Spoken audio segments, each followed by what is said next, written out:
a cikin al'umma, a cikin su ummiyuna din nan, waɗanda ba sa rubutu ba sa karatu, waɗanda tsarin rayuwarsu kaman dabbobin daji suke, kaman wato dabbobi suke, ba su san maslaha ba su san komai ba.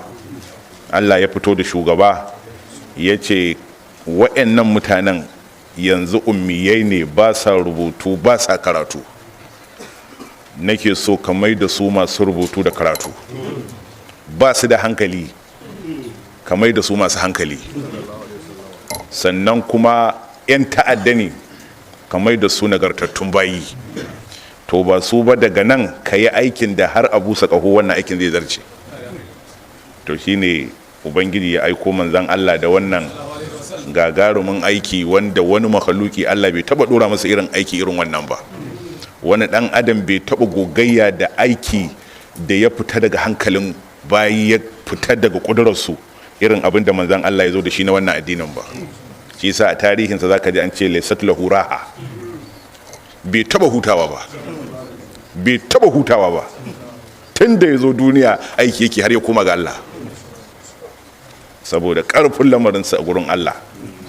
To shikenan, to alƙali iyal yana zayyano tun da ya ce ba asa fihim rasulan, Allah ya ko wani manzo, to shi manzon nan yaya yake? Ta ce shi siffarsa shine anfasahum urban wa ujma. Da za a tattaro larabawan duniya ga baki daya, in an duba za ga babu kamar sa. Da za a tattaro baibayin duniya ga baki daya, za a samu babu kamar sa. Da za a tattaro mala'ikun sammai da ƙasai gaba daya, babu kamar sa. Da za a tattaro jamadatu na duniya da na lahira gaba daya, za a samu babu kamar sa. Allah bai taba yin halitta kamar sa ba.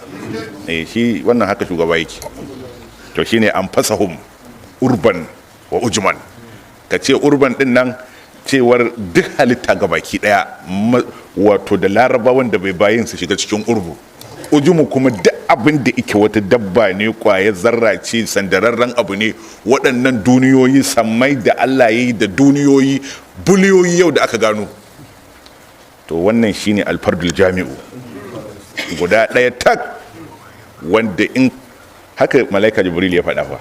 Kaga sanda aka tsaga kirjinsa a gidan na Halima, ai kaga da suka gama, su kansu mala'iku suka ce kai, wannan ku kasan abin da ake nufi da kai? Suka dinga sumbantarsa suna rungumarsa. Ya suka ce ai wannan ba ma tafi ba, sai mun auna yaya karfin girmansa yake da karfin lamarinsa. Kaga sai aka ce to a ɗauko tatattu tsarkakakku waɗanda karansu ya kai tseko a fada Allah, a auna shi da guda 10, inda za mu tara a nan gaba. Kaga da aka auna shi da 10, shi yana wannan mizani, su suna nan, sai zama kamar a nan ɗin aka ɗora dutsen Uhudu, nan aka ɗora gero guda ɗaya. Kaga akwai mukabala a nan? Kaga ba, ya suka ce ƙarfinsa ya fi ƙarfin 10. To a ƙara guda 90 mana, a auna shi da mutum 100 waɗanda kowanne ya kai ya komo. Aka auna shi da mutum 10 nan da mutum 100, mizani yana nan a yadda yake, bai motsi ba. To a auna shi da mutum 1000 mana, aka auna shi da mutum 1000, kamar nan ka ɗora duniya ne gaba ɗaya, nan kuma ka ɗora gero. Malaika jibril ya ce kun ga abin da zan gaya muku, ku kyale shi. Wannan in kuka auna shi da duniya da lahira, rinjaye su zai yi. Warai duk yarin jayi kowa ma.